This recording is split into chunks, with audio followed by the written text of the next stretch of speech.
কেউ একজন ইচ্ছে করে একটি মেয়ের ঘাড় নিজের উরু দিয়ে এমনভাবে চেপে ধরেছে যে মেয়েটির নিঃশ্বাস বন্ধ হয়ে আসছে। এরপর ধীরে ধীরে তার জামা খুলে ফেলে আর ঠান্ডা হাত দিয়ে স্পর্শ করতে থাকে তার পেটের প্রতিটি অংশ। কিন্তু আসল ভয়ঙ্কর ঘটনাটা এখনো বাকি। লোকটি মেয়েটিকে চিৎকার করতে বারণ করে আর অদ্ভুতভাবে তার পাঁজরের হাড় গুনতে শুরু করে।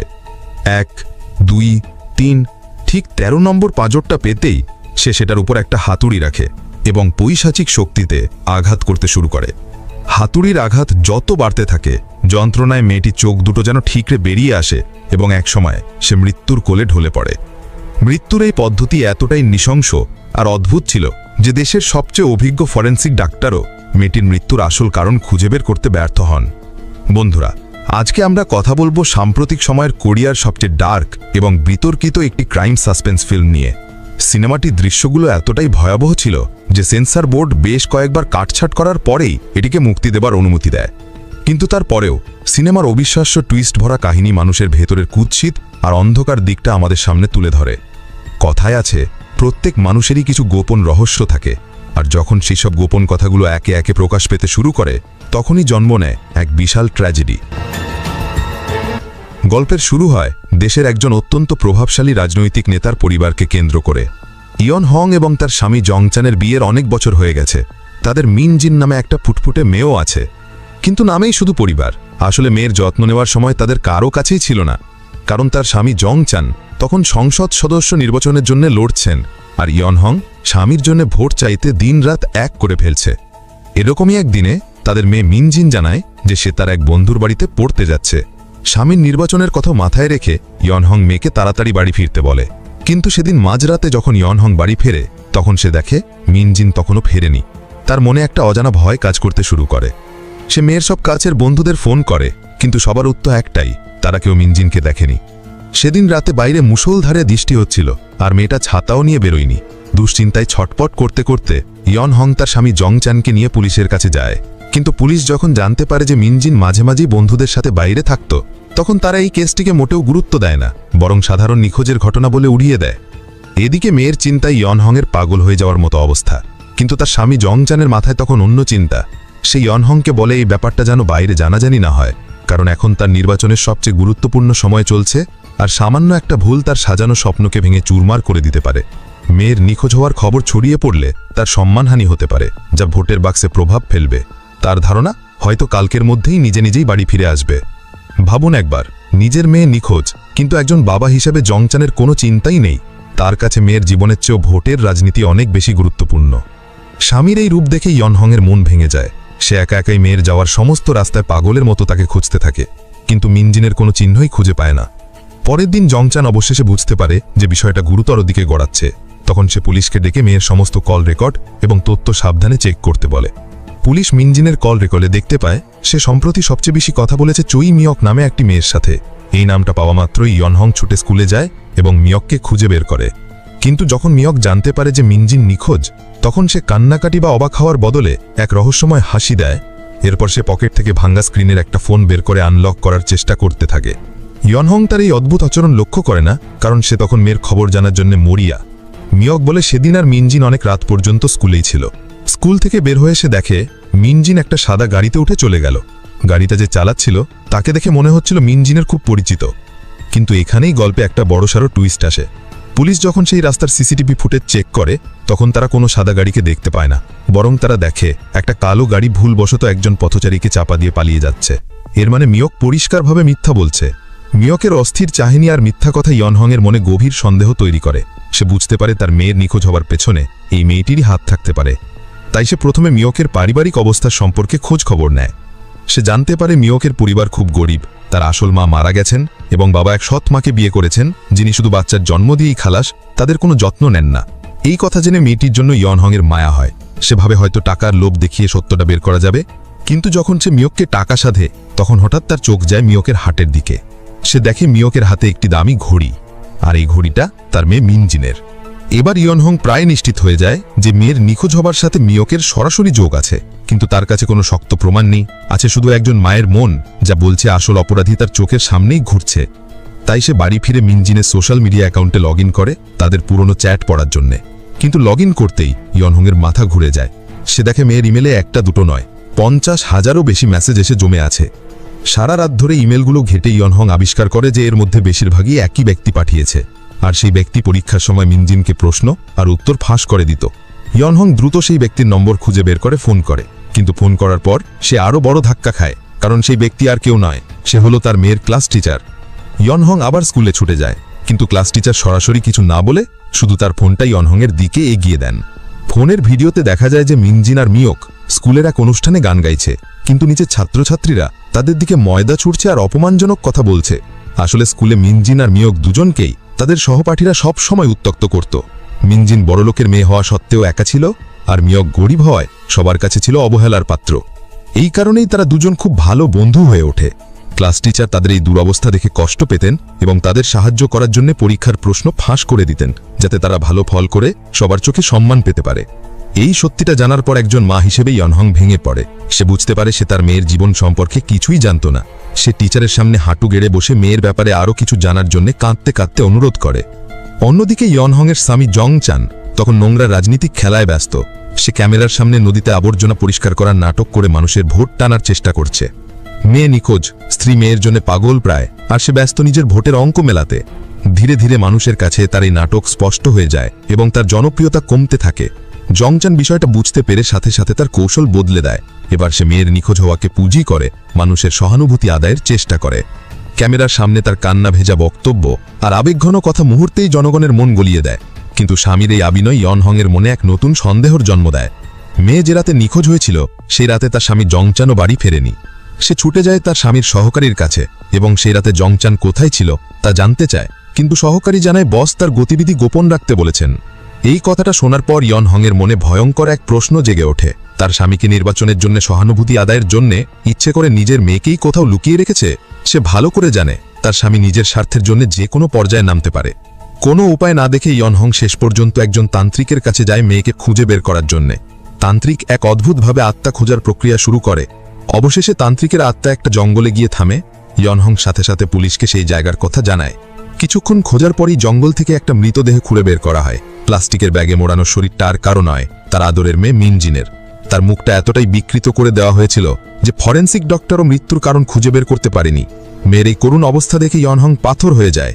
মিনজিনের অন্ত্যেষ্টিক্রিয়ার দিন বাবা জংচান ক্যামেরার সামনে কান্নায় ভেঙে পড়ে, নাটক করতে থাকে, কিন্তু ইয়নহংয়ের মুখে কোনো ভাবান্তর ছিল না। তার স্থির দৃষ্টি ছিল স্বামীর দিকে। ক্যামেরার সামনে জংচানের এই নিখুঁত অভিনয় দেখে ইয়নহংয়ের মন বলে ওঠে মেয়ের মৃত্যুর সাথে তার স্বামীর অবশ্যই কোনো যোগসূত্র আছে। তাই অন্ত্যেষ্টিক্রিয়া শেষ হতেই ইয়নহং বিবাহ বিচ্ছেদের প্রস্তাব দেয়। ইয়নহংয়ের সন্দেহ এতটাই দৃঢ় হয় যে সে ভাবে জংচান হয়তো নির্বাচনের জন্য লোক ভাড়া করে নিজের মেয়েকে খুন করিয়েছে, কিন্তু তার কাছে কোনো প্রমাণ নেই। আছে শুধু একজন মায়ের মন যা বলছে আসল অপরাধী তার চোখের সামনেই ঘুরছে। ইয়নহংকে ডিভোর্সের জন্য জেদ করতে দেখে জংচান তাকে মাটিতে ফেলে দেয় এবং কাঁদতে কাঁদতে শপথ করে বলে সে যতই খারাপ হোক নির্বাচনের জন্য নিজের মেয়েকে হত্যা করতে পারে না। কিন্তু রাজনীতির জগৎটা খুব অন্ধকার, তাই জংচানও সন্দেহ করে যে তার প্রতিদ্বন্দ্বী তাকে ফাঁসানোর জন্য হয়তো এই কাজটা করেছে। ঠিক তখনই মামলায় একটি নতুন তথ্য আসে। এক বৃদ্ধা পুলিশকে জানান মিনজিন নিখোঁজ হবার রাতে তিনি রক্তমাখা শরীরে একটি ছোট চুলের মেয়েকে দেখেছিলেন। ছোট চুলের কথা শুনেই ইয়নহংয়ের মাথায় মিয়কের কথা আসে। পুলিশ সাথে সাথে মিয়ককে জিজ্ঞাসাবাদের জন্য নিয়ে আসে, কিন্তু মিয়ক এবারও খুব শান্তভাবে একটি নতুন গল্প শোনায়। সে বলে সেই রাতে একটা ট্যাক্সি মিনজিনকে ধাক্কা দিতে আসে, কিন্তু সে তাকে ঠেলে বাঁচিয়ে দেয়। সেই সময় মিনজিনের হাঁটুতে চোট লাগে আর সেই রক্তই তার জুতায় লেগেছিল। অবাক করা বিষয় হলো ফরেন্সিক রিপোর্টে সত্যিই মিনজিনের হাঁটুতে আঘাতের চিহ্ন পাওয়া যায়, যা মিয়কের কথার সাথে হুবহু মিলে যায়। উপায় না দেখে পুলিশ লাই ডিটেক্টর পরীক্ষা ব্যবহার করে, কিন্তু মিয়ক সেই পরীক্ষাতেও নিখুঁতভাবে পাশ করে যায়। মামলাটি আবারও একটি রহস্যের দেওয়ালে ধাক্কা খায়। হাল ছাড়তে নারাজ ইয়নহং এবার মিয়ককে একজন মনোবিজ্ঞানীর কাছে নিয়ে যায় হিপনোসিস বা সম্মোহনের জন্য, যাতে তার অবচেতন মনে লুকিয়ে থাকা সত্যিটা বের করে আনা যায়। কিন্তু মনোবিজ্ঞানী দুবার চেষ্টা করার পরেও মিয়ক শুধু এইটুকুই বলে যে মিনজিন একটা ভ্যান জাতীয় গাড়িতে উঠেছিল, কিন্তু গাড়ির নম্বর সে দেখতে পায়নি। ইয়নহং পুরোপুরি হতাশ হয়ে পড়ে, আর সেদিন বাড়ি ফিরে মিয়ক আবার সেই ভাঙা স্ক্রিনের ফোনটা আনলক করার চেষ্টা করতে থাকে। অনেক চেষ্টার পর ফোনটি অবশেষে খোলে, আর সাথে সাথে একজন অপরিচিত ব্যক্তির কাছ থেকে একটা মেসেজ আসে। মেসেজটা পড়ার পর মিয়কের মুখটা ভয়ে সাদা হয়ে যায় এবং সে সাইকেল নিয়ে ঝড়ের বেগে বেরিয়ে পড়ে। কিছুক্ষণ পর সে একটা পরিত্যক্ত গুদামের কাছে পৌঁছায় এবং সেখানে দাঁড়িয়ে থাকা একটা কালো গাড়িতে উঠে পড়ে। গাড়িটার সামনের কাঁচ ভাঙা ছিল, যা দেখে বোঝা যাচ্ছিল একে একটি দুর্ঘটনার শিকার হয়েছিল। আর গাড়ির পেছনের সিটে রাখা ছিল রক্তমাখা একটা স্কুল ব্যাগ। মিয়ক সেই গাড়িটা নিয়ে শহরের বাইরে চলে যায় এবং ভোরের দিকে আবার ফিরে আসে। অন্যদিকে ইয়নহং মেয়ের মৃত্যুর রহস্যের জালে আটকে ছটপট করতে থাকে। সে তার স্বামীকে সন্দেহ করে, মেয়ের ক্লাস টিচারকে সন্দেহ করে, এমনকি স্বামীর প্রতিদ্বন্দ্বীকেও সন্দেহ করে, কিন্তু কোনো দিকেই কোনো সূত্র খুঁজে পায় না। হঠাৎ করে ইয়নহংয়ের পুলিশের সেই পুরনো তদন্তের রিপোর্টের কথা মনে পড়ে। রিপোর্টে লেখা ছিল মিনজিন নিখোঁজ হওয়ার রাতে একটা কালো গাড়ি একজন পথচারীকে ধাক্কা দিয়ে পালিয়ে গিয়েছিল। সেই রাতের সেই দুর্ঘটনা আর পরিত্যক্ত গুদামে দাঁড়িয়ে থাকা ভাঙা কাচের কালো গাড়িটা, দুটো ঘটনাকে একসাথে মেলাতেই ইয়নহংয়ের শির দ্বারায় একটা ঠান্ডা স্রোত বয়ে যায়। মেয়ের মৃত্যুর রহস্যভেদের জন্য সে একা একাই সেই নির্জন রিং রোডের দুর্ঘটনাস্থলে পৌঁছায়, কিন্তু সেখানে পৌঁছানো মাত্রই ঘটে এক ভয়ঙ্কর ঘটনা। অন্ধকারের ভেতর থেকে একজন লোক তাকে টেনে হিচড়ে ঘাসের উপর নিয়ে যায় এবং ঠিক তার মেয়ের মতোই ঘাড়ের উপর উরু দিয়ে চেপে ধরে। এরপর লোকটা তার জামা তুলে ধরে আর সেই 13 নম্বর পাঁজরটা খুঁজতে শুরু করে। ঠিক সেই মুহূর্তে যখন লোকটা একটা লোহার রড দিয়ে আঘাত করতে যাবে, ইয়নহং বুঝতে পারে তার মেয়ের সাথেও ঠিক এটাই ঘটেছিল। যন্ত্রণায় তার চোখ ফেটে বেরিয়ে আসার আগেই আরেকজন লোক এসে হামলাকারীকে ধাক্কা দিয়ে ফেলে দেয় এবং ইয়নহংকে বাঁচায়। জ্ঞান ফিরলে ইয়নহং নিজেকে হাসপাতালের বেডে আবিষ্কার করে। পুলিশি তদন্তে জানা যায় যে তাকে হত্যার চেষ্টা করেছিল সে আসলে তার স্বামীর রাজনৈতিক প্রতিদ্বন্দ্বীর একজন অন্ধ ভক্ত, আর যে তাকে বাঁচিয়েছে সে হলো তার স্বামী জং চানের পাঠানো দেহরক্ষী। এই ঘটনার পর পুরো খেলার মোড় ঘুরে যায়। জং চান একদিকে স্ত্রীর জীবন বাঁচানোর জন্য হিরো বনে যায়, অন্যদিকে মেয়ের মৃত্যুর সহানুভূতি পেয়ে তার জনপ্রিয়তা আকাশ ছুঁয়ে ফেলে। সে নির্বাচনে জেতার একেবারে দৌড় গোড়ায় পৌঁছে যায়। খুশিতে সে তার স্ত্রীকে আত্মরক্ষার জন্য একটি ইলেকট্রিক শক স্টিক উপহার দেয়। স্বামীর এই ভালোবাসার নাটক দেখে ইয়নহং আবেগপ্রবণ হওয়ার ভান করে, কিন্তু তার ভেতরে প্রতিশোধের আগুন জ্বলতে থাকে। পরের দিন ইয়নহং বারবার তার মেয়ের স্কুলের সেই অনুষ্ঠানের ভিডিওটি দেখতে থাকে। হঠাৎ তার চোখ আটকে যায়। ভিডিওতে দেখা যায় যখন সবাই মিনজিনকে নিয়ে হাসাহাসি করছে, তখন চশমা পরা একটি মেয়ে হাততালি দিয়ে মিনজিনকে উৎসাহ দিচ্ছে। ইয়নহং সাথে সাথে সেই চশমা পরা মেয়েটিকে খুঁজে বের করে। মেয়েটি জানায় মিনজিন এবং মিওক খুব ঘনিষ্ঠ বন্ধু ছিল এবং মিওক কখনই তার ক্ষতি করতে পারে না। কিন্তু কথা বলার সময় ইয়নহংয়ের চোখ যায় মেয়েটির স্কুল ইউনিফর্মের দিকে, যেটা তার গায়ে ঠিকমতো ফিট করছে না। ইয়নহং তার জামাটা একটু তুলে ধরতেই চমকে ওঠে, এটা আসলে মিওকের ইউনিফর্ম। সে বুঝতে পারে মিনজিনের রক্তমাখা পোশাক এটাই, যেটা মিওক এই মেয়েটিকে পরিয়ে রেখেছিল পুলিশকে ধোঁকা দেওয়ার জন্য। নিজেকে প্রতারিত হতে দেখে ইয়নহং রাগে ফেটে পড়ে এবং মেয়েটিকে আবার জেরা করে। এবার মেয়েটি ভয়ে সত্যিটা বলে দেয়। সে ইয়নহংকে একটি ফোন দিয়ে মিনজিন আর মিওকের একটি গোপন আস্তানার কথা জানায়। ইয়নহং প্রথমে মেয়ের ঘরে যায় এবং সেখানে ভাঙচুর করতে গিয়ে একটা কালো ব্যাগ খুঁজে পায়, যার ভেতরে ছিল কাঁড়ি কাঁড়ি টাকা। দুটো স্কুল ছাত্রীর কাছে এত টাকা কোত্থেকে এলো, এই প্রশ্ন তাকে আরও ভাবিয়ে তোলে। এরপর সে সেই গোপন আস্তানায় পৌঁছায় এবং সেখানে সেই দুমড়ে মুচড়ে যাওয়া কালো গাড়িটি দেখতে পায়। সে মিওককে সেখানে ডেকে আনে এবং তার দিকে টাকাগুলো ছুড়ে দিয়ে রাগে চিৎকার করে সত্যিটা জানতে চায়। এবার মিওক কাঁদতে কাঁদতে সেই ফোনটি ইয়নহংয়ের হাতে তুলে দেয়, যার ভেতরে লুকিয়েছিল এই ভয়ঙ্কর গল্পের সব রহস্য। ফোনের ভিডিও আর মেসেজ থেকে যে সত্যিটা বেরিয়ে আসে তা ছিল কল্পনারও বাইরে। আসলে মিনজিন স্কুলে একা ছিল কারণ তার বাবা একজন প্রভাবশালী নেতা ছিলেন। তার বাবা মেয়ের জনপ্রিয়তা বাড়াতে স্কুলে এসে উপহার বিলিয়ে উঠতেন, যা অন্য ছাত্রছাত্রীদের মধ্যে বিরক্তির কারণ হয়। এই কারণে সবাই তাকে এড়িয়ে চলত। স্কুলে একাকিত্ব আর বাবার অতিরিক্ত চাপের কারণে মিনজিন মানসিক অবসাদে ভুগতে শুরু করে। সে মাদক সেবনের চেষ্টাও করে, কিন্তু মিওক তাকে সেই পথ থেকে ফিরিয়ে আনে। মিওকের জীবনটাও ছিল কষ্টের। মা মারা যাওয়ার পর বাবা নতুন বিয়ে করেন এবং সৎ মায়ের সংসারে সে ছিল অবহেলার পাত্রী। এই দুই একাকী মনে একে অপরের মধ্যে সান্ত্বনা খুঁজে পায় এবং একটি মিউজিক ব্যান্ড তৈরি করে। কিন্তু একদিন তারা তাদের ক্লাস টিচারের একটি গোপন সত্যি জেনে ফেলে। তারা জানতে পারে তাদের টিচারের সাথে মিনজিনের বাবা অর্থাৎ জং চানের অবৈধ সম্পর্ক রয়েছে। তারা লুকিয়ে সেই ভিডিওর একটা রেকর্ড করে ফেলে। মিনজিন প্রথমে সেই ভিডিও দেখে টিচারকে ব্ল্যাকমেল করে পরীক্ষার প্রশ্নপত্র নেয়। পরে যখন মিনজিন জানতে পারে যে তাকে বিদেশে পড়তে পাঠিয়ে দেওয়া হবে, তখন সে তার বন্ধু মিওকের ভবিষ্যতের কথা ভেবে টিচারের কাছে 100 মিলিয়ন ওয়ান মানে বিশাল অঙ্কের টাকা দাবি করে। কিন্তু সেই টাকা নিতে যাওয়ার পথেই ঘটে সেই ভয়ঙ্কর দুর্ঘটনা। একজন ভাড়াটে খুনি গাড়ি দিয়ে মিনজিনকে বারবার চাপা দিয়ে নির্মমভাবে হত্যা করে। চোখের সামনে নিজের একমাত্র বন্ধুকে এভাবে মরতে দেখে মিওক স্থির থাকতে পারেনি। সে রাগের বশে সেই পরিত্যক্ত কালো গাড়িটা দিয়ে খুনিকে পিষে মেরে ফেলে এবং তার ফোনটি নিয়ে নেয়। সেদিন মুষলধারে বৃষ্টির কারণে ঘটনাস্থলের সব প্রমাণ ধুয়ে গিয়েছিল। ইয়নহং যখন খুনির ফোনের একটি নম্বরের দিকে তাকায়, সে চমকে ওঠে। সে শান্তভাবে বাড়ি ফিরে আসে এবং স্বামীর জন্য রাতের খাবার তৈরি করে। সেদিন ছিল নির্বাচনের ফলাফলের দিন, আর তার স্বামী জং চান বিশাল ভোটে জয়লাভ করে।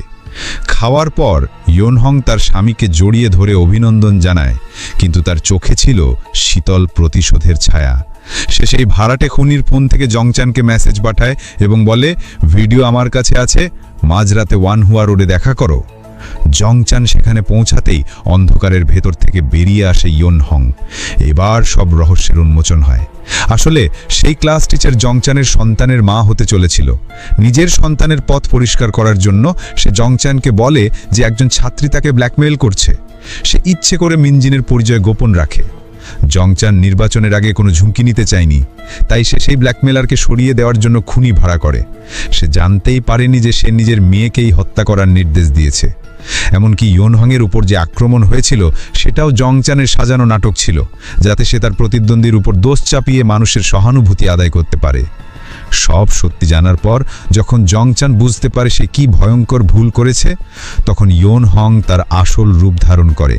সে জংচানকে প্লাস্টিক দিয়ে মুড়িয়ে মাথায় ব্যাগ পরিয়ে শ্বাসরোধ করে মারার চেষ্টা করে, কিন্তু শেষ মুহূর্তে সে থেমে যায় আর কেঁদে ফেলে। কারণ সে বুঝতে পারে কাউকে হত্যা করা খুব সহজ। আসল শাস্তি হলো একজন অপরাধীকে বাঁচিয়ে রেখে তার সবচেয়ে মূল্যবান জিনিসগুলো কেড়ে নেওয়া। ইয়নহং তার স্বামী জংচান এবং সেই ক্লাস টিচারের অবৈধ সম্পর্কের ভিডিওটি অনলাইনে ফাঁস করে দেয়। মুহূর্তের মধ্যে জংচানের সদ্য অর্জিত সম্মান, ক্ষমতা আর জনপ্রিয়তা সব ধুলোয় মিশে যায়। যে ক্ষমতার জন্য সে নিজের মেয়েকে হত্যা করেছিল, সেই ক্ষমতাই তার সবচেয়ে বড় লজ্জার কারণ হয়ে দাঁড়ায়। বন্ধুরা, গল্পটা তো শেষ হলো, কিন্তু এর রেশ মনে হয় অনেকক্ষণ আমাদের মনে থেকে যাবে। এই সিনেমাটা শুধু একটি মেয়ের মৃত্যুর রহস্য উদ্ঘাটনের গল্প নয়, এটি আমাদের সমাজের কিছু কঠিন সত্যিকে চোখে আঙুল দিয়ে দেখিয়ে দেয়। এই সিনেমা আমাদের শেখায় জীবনের সফলতা বা ক্ষমতার দৌড়ে আমরা এতটাই অন্ধ হয়ে যাই যে কখনো কখনো আমাদের সবচেয়ে কাছের মানুষগুলোকেও হারিয়ে ফেলি। জংচান ক্ষমতার লোভে নিজের মেয়েকে সময় দেয়নি, তার মনের খবর রাখেনি, আর সেই ভুলের কারণেই তার পুরো জীবনটা ধ্বংস হয়ে গেল। আমাদের সবারই জীবনে ব্যস্ততা আছে, কিন্তু আসুন আমরা প্রতিজ্ঞা করি এই ব্যস্ততার মাঝেও নিজের পরিবারকে সময় দেব, তাদের কথা শুনব। কারণ দিন শেষে এই ভালোবাসার সম্পর্কগুলোই আমাদের সবচেয়ে বড় শক্তি। আরেকটা বড় শিক্ষা হলো প্রতিশোধের ধারণা। ইয়নহং পারত তার স্বামীকে খুন করতে, কিন্তু সে তা করেনি, কারণ সে বুঝেছিল মৃত্যুর চেয়েও বড় শাস্তি হলো একজন অপরাধীকে বাঁচিয়ে রেখে তার কৃতকর্মের ফল ভোগ করতে দেখা। সে জংচানের কাছ থেকে তার সম্মান, তার অহংকার, তার সব কিছু কেড়ে নিয়েছিল। এটাই ছিল তার আসল প্রতিশোধ। জীবনে অন্যায়ের শিকার হলে প্রতিশোধের আগুন আমাদের পুড়িয়ে দেয়, কিন্তু সঠিক বিচার সেই আগুনকে শান্ত করতে পারে। সবশেষে এই সিনেমাটি একজন মায়ের অকল্পনীয় শক্তির গল্প। একজন মা যখন তার সন্তানের জন্য লড়াইয়ে নামে, তখন তার শক্তির সামনে পৃথিবীর কোনো কিছুই টিকে থাকতে পারে না। ইয়নহংয়ের চরিত্রটি আমাদের দেখায় একজন সাধারণ নারীও প্রয়োজনে কতটা শক্তিশালী হয়ে উঠতে পারে। তো আপনাদের কি মনে হয় ইয়নহং শেষে যা করেছে তা কি ঠিক ছিল? আপনাদের মতামত অবশ্যই কমেন্ট করে জানাবেন। যদি আজকের এই পরিশ্রম এবং গল্পটি আপনাদের ভালো লেগে থাকে, তাহলে প্লিজ ভিডিওটিতে একটি লাইক দেবেন, কারণ আপনার একটি লাইক আমাদের অনেক উৎসাহ যোগায়। আর এই ধরনের আরও রহস্য রোমাঞ্চ ভরা মুভির এক্সপ্লেনেশন দেখতে চাইলে এখনই আমাদের চ্যানেলটি সাবস্ক্রাইব করে পাশের বেল আইকনটি প্রেস করে দিন, যাতে পরের ভিডিওর নোটিফিকেশন সবার আগে আপনার কাছে পৌঁছায়। দেখা হচ্ছে পরের কোনো অসাধারণ সিনেমার গল্প নিয়ে। ততক্ষণ পর্যন্ত ভালো থাকবেন, সুস্থ থাকবেন। ধন্যবাদ।